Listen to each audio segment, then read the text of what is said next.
Naujasis jau ketvirtas Sigito Parulskio romanas Vėjas mano akys nustebina paantrašte atostogų romanas. Kas tai, netikėta žanro avantiūra ar tiesiog lengva ir nuotaikinga istorija su detektyviniais elementais? Jisai yra, tas romanas neturi konkretaus žanro, kadangi tai nėra grinai žanriškai grynas nuotykių romanas, žanriškai grynas detektyvinis romanas, arba negalima sakyti, kad tai yra kažkoks, sakykime, avantiūrinis romanas ar dar panašiai. Dėl to aš sukūriau dar vieną žanrą, atostogų romanas. Vienas dalykas, jisai yra gana tokios lengvos stilistikos. Stengiausi, kad būtų kuo lengviau skaityti jį, neperkrauti labai stiliaus, sakykime. Žodžiu, tinka atostogoms vartoti, ar ne? Jisai yra piešinių yra, tai irgi prie tokio lengvabūdiško žanro. Sigitas Parulskis meistriškai žaidžia nuotykinės formos elementais, graikiškų mitų aliuzijomis, filosofinėmis žmogaus būties užuominomis. Ar net ir atostogų metu skaitytojui būtinos intelektinės pastangos iššifruojant šią knygą? Šiek tiek intelekto niekam nekenkia, tai nėra labai didelė nuodėmė turėti smegenų.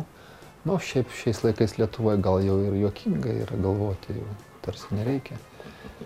Bet šiaip ten tie sluoksniai, sakykime, labai nėra jau tokie labai sukonstruoti, kažkokie labai įmantriai, kad ten reiktų kažką spręsti, kryžiažodžius ir panašiai. Jau labai mėgėjams galbūt galima ten rasti tokių dalykų, kurie yra gilesni, ar ne, kur žvelgti giliau galima. Man patinka literatūros romanų, sakykime, daugia sluoksniškumas, tai aš stengiuosi rašydamas visuomet tą daryti. Bet yra, kaip čia pasakius, tas paviršinis sluoksnis, jisai nėra labai lėkštas ir tie giluminiai klodai nėra tokie labai neprieinami. Aš tą noriu pasakyti, dėl to jisai yra, kaip čia pasakius, nekamerinis romanas, jisai yra, žodžiu, dirbti labai sunkiai nereikia su juo, galima atsipalaidavus.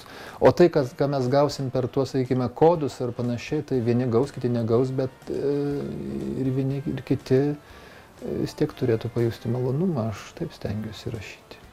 Jeigu skaitytojas knygoje Vėjas mano akys neieškos paslėptų reikšmių, ar praras romano žavesį? Iš esmės tai nėra toks didelis praradimas, jeigu žmogus nežinos, kas yra Homeras. Šiaip, sakykime, vis tiek esam girdėję Odisėjas ar ne, Homeras, kas yra, žodžiu. Tai yra labiau tėvo ir sūnaus istorija. Ir, sakykime, Homeras buvo Odisėjo tėvas, ar ne, nes jisai sukūrė, sakykime, tarkime, galbūt jis